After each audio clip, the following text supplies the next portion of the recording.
আসসালামু আলাইকুম ওয়া রাহমাতুল্লাহি ওয়া বারাকাতুহু। আলহামদুলিল্লাহি রাব্বিল আলামিন ওয়াল আকিবাতু লিল মুত্তাকিন ওয়াস সালাতু ওয়াস সালামু আলা নাবিয়্যিহি মুহাম্মাদি ওয়া আলিহি ওয়া আসহাবিহি আজমাইন। আম্মা বা'দ। সম্মানিত দিনদার ভাই বোনেরা, আজকে আমরা শিখব মদ। মদ কাকে বলে, মদের হরফ কয়টি, মদ কি এবং মদ কিভাবে পড়তে হয়, মদ পড়ার নিয়ম কি। মদ হচ্ছে হরকতের উচ্চারণ টানিয়া পড়া। হরকতের উচ্চারণ টানিয়া পড়াকে মদ বলে। বোঝার চেষ্টা করবেন, হরকত কাকে বলে? এক জবর, এক জের, এক পেশকে হরকত বলে। সেই হরকতের উচ্চারণ টানিয়া পড়াকে মদ বলে। অর্থাৎ ওই হরকত, ওই এক জবর, এক জের, এক পেশ, ওই হরকত যে হরফে থাকবে সেই হরফকে এক আলিফ টানিয়া পড়তে হয়। হরকতের উচ্চারণ টানিয়া পড়াকে মদ বলে। মদের হরফ তিনটি। মদের হরফ তিনটি: আলিফ, ওয়াও, ইয়া। আলিফ, ওয়াও, ইয়া, এই তিনটি হচ্ছে মদের হরফ। এখন আসুন আপনাদেরকে আমি আরেকটু ভালোভাবে বুঝিয়ে দিই। জবরের বাম পাশে খালি আলিফ। জবরের বাম পাশে থাকবে কি? খালি আলিফ। জবরের বাম পাশে খালি আলিফ মদের হরফ। জেরের বাম পাশে জজমলা ইয়া।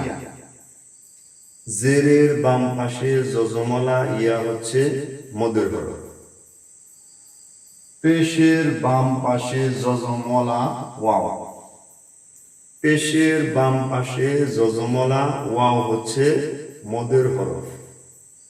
তাহলে মদের হরফ হচ্ছে তিনটি: আলিফ, ওয়াও, ইয়া।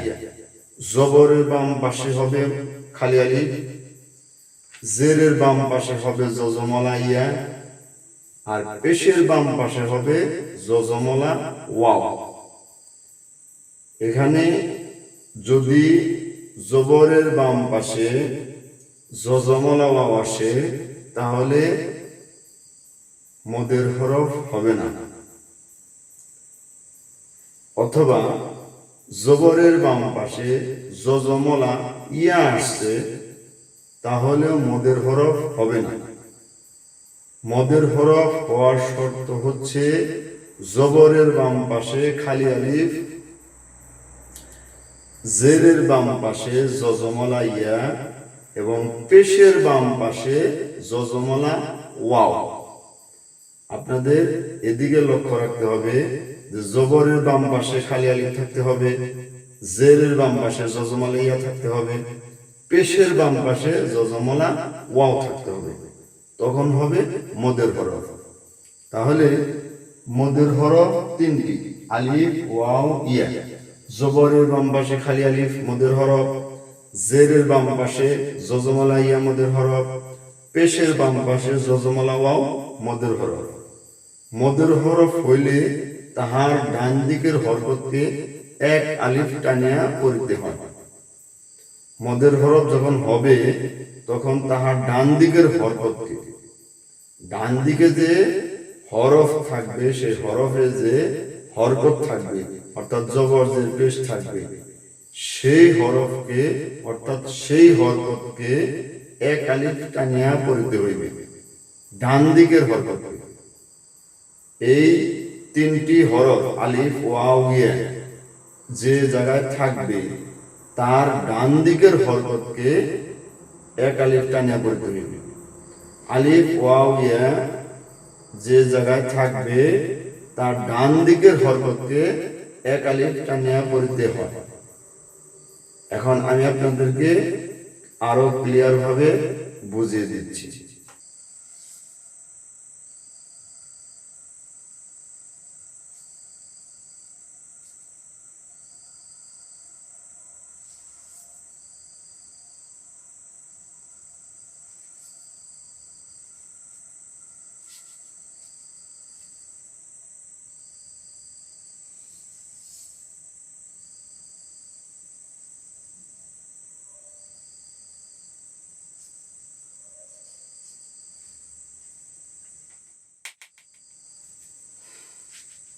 দেখুন এই হরফটি হচ্ছে বা, বার উপরে কি আছে জবর, তাহলে বা জবর বা।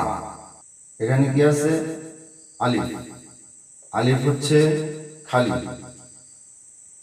ওই যে আগে যে আপনাদের বললাম জবরের বাম পাশে খালি আলিফ, খালি আলিফ থাকতে হবে। এই জবরের বাম পাশে কি খালি আলিফ, আলিফে কিছু নাই, আলিফটা হচ্ছে খালি। এখন এখানে কি হবে টান হবে, জবরের বাম পাশে খালি আলিফ মদের হরফ, মদের হরফ হইলে তাহার ডান দিকের হরকত কি, তাহলে ডান দিকের হরকত হচ্ছে এই যে বা, ডান দিকের হরকত হচ্ছে বা। মদের হরফ হলে তাহার ডান দিকের হরকতকে এক আলিফ টানিয়া পড়তে হয়। মদের হরফ হইলে তাহার ডান দিকের হরকতকে এক আলিফ টানিয়া পড়তে হয়।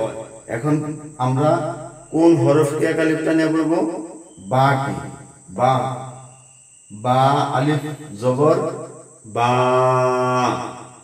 এভাবে টানতে হবে, বা আলিফ জবর বা। তারপর আসেন ওয়াও, ওয়ার মধ্যে কি আছে জজম, ওখানে আমরা কি করছি পেশের বাম পাশে জজমলা ওয়াও, পেশের বাম পাশে জজমলা ওয়াও থাকতে হবে।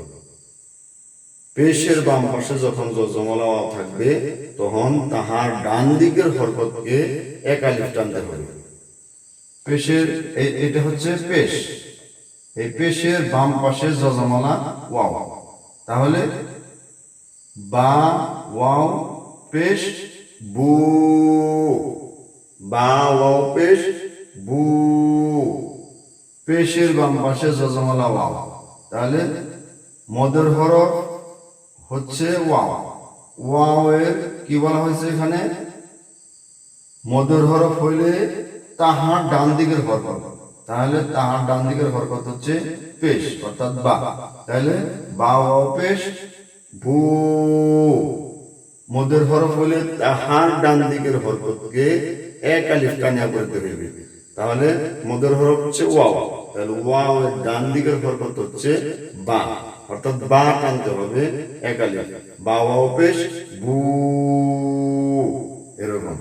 তারপর আসি ইয়ার মধ্যে, ওইখানে আমরা পড়ছি জেরের বাম পাশে জজমলা ইয়া, জেরের বাম পাশে জজমলা ইয়া, জেরের বাম পাশে জজমলা ইয়া, অর্থাৎ জেরের বাম পাশে জজমলা ইয়া হইলে তখন ওই ইয়া মদের হরফ, জের এটা হচ্ছে জের, তাহলে জেরের বাম পাশে হচ্ছে এই যে জজমলা ইয়া, তাহলে জেরের বাম পাশে জজমলা ইয়া মদের হরফ, তাহলে এখানে আমরা কোন হরফকে টানবো বা কি, ওইখানে আবার বলা হয়েছে মদের হরফ হইলে তাহার ডান দিকের হরকতকে এক আলিফ টানিয়া পড়তে হইবে, তাহলে এটা মদের হরফ হয়েছে, যেহেতু জেরের বাম পাশে জজমলা ইয়া হয়েছে, এখন তাহার ডান দিকের হরফ, তাহলে তাহার ডান দিকের হরকত হচ্ছে এই বা, তাহলে বা ইয়াজের বি, বা ইয়াজের বি।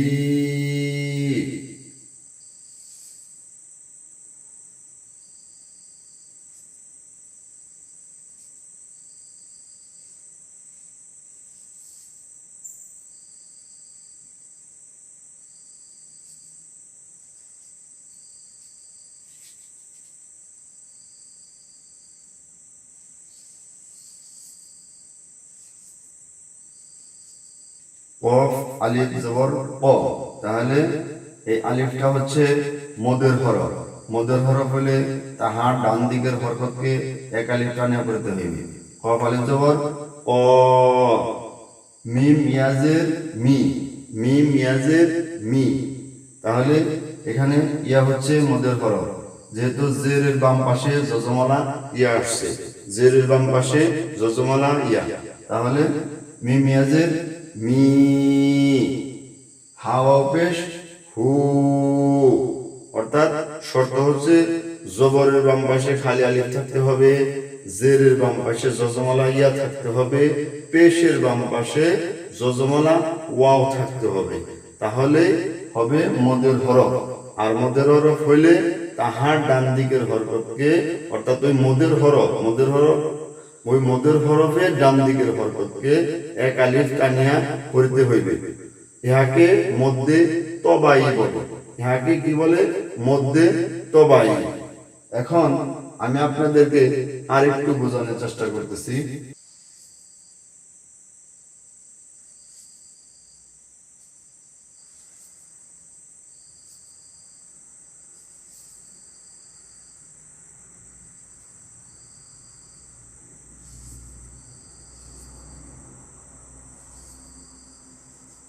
এখানে দাল আলিফ জবর দা, এখানেও এক আলিফ টানতে হবে, যেহেতু দাল ইয়াজের দি, দাল ওয়াও পেশ দু, যেহেতু এখানে এই দাল মোরাক্কাব হয় না, সেহেতু এখানেও এক আলিফ টানতে হবে। দাল মোরাক্কাব হয় না, এই দাল কখনো ইয়ার সাথে মিলবে না, ওয়ার সাথে মিলবে না, আলিফের সাথে মিলবে না। এর জন্য এখানেও এক আলিফ টানতে হবে। আপনাদেরকে আরেকটি জিনিস বুঝিয়ে দিচ্ছি।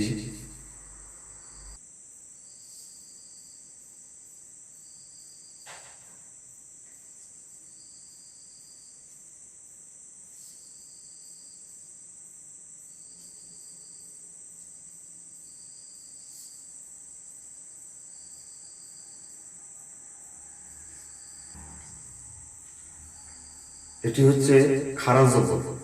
খারা জবর খারাজের উল্টা পেশ। খারা জবর খারাজের উল্টা পেশ। এই খারা জবর খারাজের উল্টা পেশ হলেও এক আলিফ টানিয়া পড়তে হয়।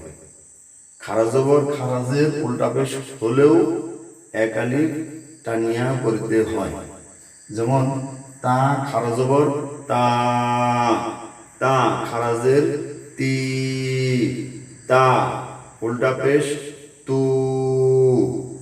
এখানে খারা জবর খারাজের উল্টা পেশ হলেও মত হয়, আর ইহাকেও মধ্যে তবাই বলে। অর্থাৎ খারা জবর খারাজের উল্টা পেশ হইলেও এক আলিফ টানিয়া পড়তে হয়, ইহাকেও মধ্যে তবাই বলে। আসসালামু আলাইকুম ওয়া রাহমাতুল্লাহি ওয়া বারাকাতুহু।